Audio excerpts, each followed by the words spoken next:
Krueger is definitely one of my favorite slashers for many reasons. For one, his personality is up there with Chucky from Child's Play, to where he's hilarious yet terrifying at the same time. However, what really makes the Nightmare on Elm Street franchise so iconic is the concept. Because the series takes place inside the dreams of the characters of each film, that means that there are so many possibilities for ways Freddy can kill his victims. For that reason, the Nightmare franchise has some of the best and craziest kills in horror movies. And on today's episode of Nerdspace Horror, I'm ranking my top 10 kills of the Nightmare on Elm Street franchise. Note that you'll see some spoilers for some pretty old movies, and also this video is going to showcase a lot of gore and blood, so you've been warned. Before that though, if you haven't already, please consider subscribing to my channel if you like horror movies, and be sure to leave a like on today's video if you enjoyed today's topic. Anyway, my name is Ruben with Nerdspace Horror, and this is my top 10 Freddy Krueger kills. Let's get it. Number 10, Jennifer, Nightmare on Elm Street 3. One of the things that I really enjoy about the Nightmare franchise is the fact that Freddy Krueger uses a lot of children's passion or fears against them. We see this done a lot in the third installment of the franchise, the Dream Warriors. One example of this is Jennifer. Jennifer is a young teenager who aspires to be a famous actress who then finds herself nodding off while watching TV. So, in the Nightmare world, Jennifer is watching an interview as Freddy interrupts her broadcast and the TV goes to static. Jennifer, being the ever-intelligent person that she is, walks over to the TV just in time for Robo Freddy to get out of the TV and slam her into the TV screen. Number 9, Sheila, Nightmare on Elm Street 4. Sheila's death is kind of tragic as her only crime was being friends with Alice, the young woman that inherited the power to bring her friends into her nightmares. Unfortunately, her close friendship to Alice led to one of the most disturbing kills on today's list. While in school, Sheila dozes off and finds herself trapped in her own desk as Freddy slowly makes his way over to her. After saying this iconic line, "Wanna suck the face?" No.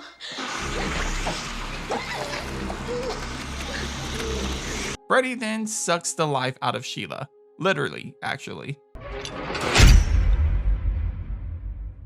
Number 8, Glenn, and Nightmare on Elm Street.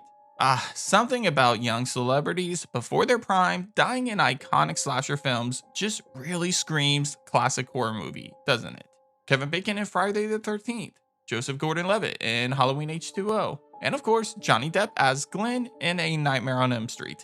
As the boyfriend of the main character of the film, Nancy, Glenn, like many others, makes the mistakes of falling asleep before the final showdown against Freddy. However, unlike many of the kills throughout the franchise, Glenn's death is one of the most brutal and bloodiest, despite his death being mostly off screen. After falling asleep, Freddy drags him into his mattress. Then, after a few seconds, blood starts pouring out of the mattress like an upside down waterfall or a bloody fountain. His death is one of the bloodiest kills of the franchise, and for that reason, this iconic scene cracks today's list of best Freddy Krueger kills. Number 7, Philip, Nightmare on Elm Street 3. While Jennifer's kill in the third entry of the series is iconic and memorable, Philip's death stands out more than any other death in this film.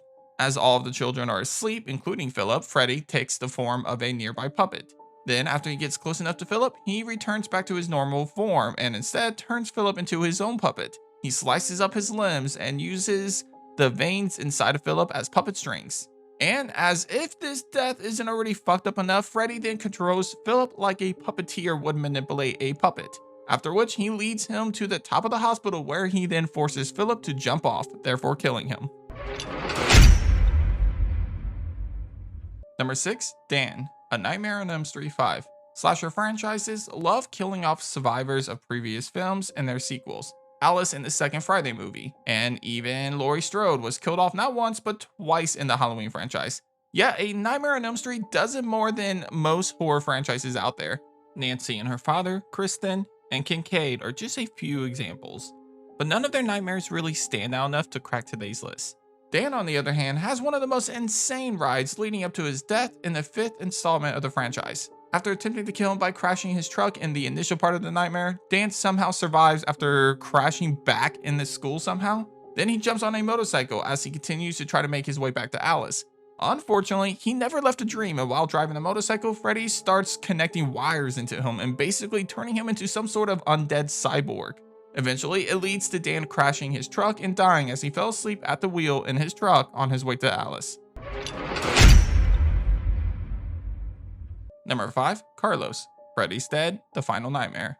I'm gonna say this right away, Freddy's Dead is easily my least favorite of the franchise. And that's saying a lot considering that the second movie betrayed the concept of Freddy completely and the remake lacked any creativity in my opinion. Still, there is one thing that this movie did do right.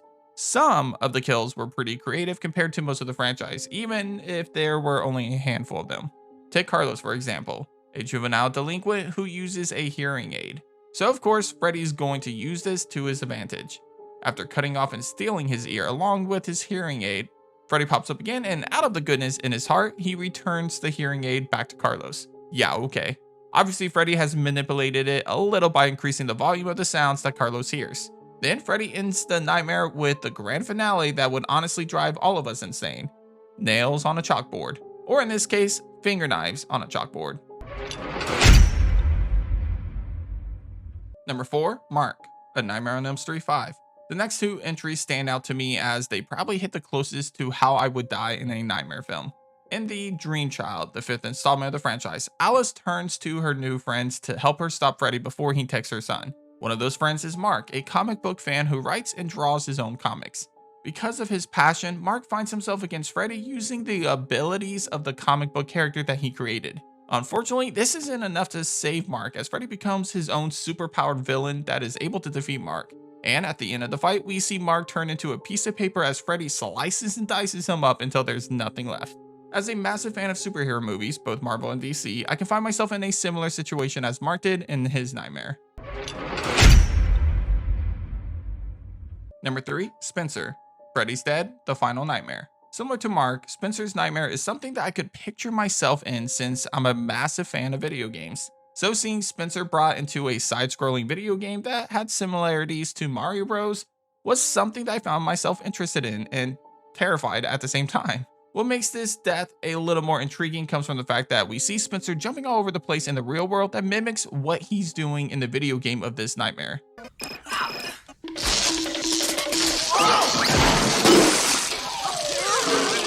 Unfortunately, his death alongside Carlos's death in this film isn't enough to save this movie from being a bad movie. Number 2, Debbie, A Nightmare on Elm Street 4. Debbie's death in A Nightmare on Elm Street 4 is one of the longest, craziest, and most creative kills of the franchise. Sure, it doesn't have the brutality of Tina's or Glenn's death, but it does stand out as one of the most unique kills of the franchise. As Debbie's working out, she eventually finds herself in Freddy's nightmare. While bench pressing, Freddy shows up to push the weights down on her, causing her arms to snap. It doesn't stop there though. After her arms fall off, insect-like limbs begin ripping through the opening in her arms to replace her hands. Essentially, she's becoming a roach. She then eventually finds herself in a bug trap in which she falls and her face falls into the sticky trap. After pulling her face back up, her skin comes off, revealing a roach-like upper body. The grand finale of this nightmare ends with Freddy crushing the bug trap in his hands, therefore killing Debbie. Number 1, Tina, A Nightmare on Elm Street. Glenn may have been the bloodiest death of the first film, but honestly, I don't think any kill could top the brutality of Tina's death. After being terrified of her nightmare with Freddy, Tina invites all of her friends over as she's afraid of the man in her nightmares. This includes her boyfriend, Rod. To make her feel safe, Rod stays the night with Tina. Unfortunately for her, his presence doesn't change a damn thing. After going to bed, Tina once again wakes up in the nightmare world where Freddy's looking for her. Her screams wake up Rod, in which we see one of the most brutal moments in horror movies. Tina is dragged along the walls and the ceiling as she's stabbed again and again and again until she ultimately falls dead and lifeless onto her mattress. Actually, this kill is so brutal and iconic that we see it happen 2 more times. The remake's version is a little soulless in comparison, but Julie's death in Wes Craven's New Nightmare probably deserves some recognition for showing us Freddy while he mimics this scene with her death. So in a way, let's say they both deserve the title of Best Kill, as I really think both of them are iconic and devastating in their own way. But that's it for today's episode of Nerd Space Horror. Hit up the comments and let me know what you think of my list. Is Tina's death or Julie's death the best kill of the franchise, or is there a different kill that deserves that title? Let me know down below. Anyway, if you haven't already, please consider subscribing to my channel if you like the content that I bring you guys. Also, leave a like on today's video if you enjoyed today's topic. But thanks for watching, and as always, I'll catch you guys on the next episode of Nerd Space Horror. Take care.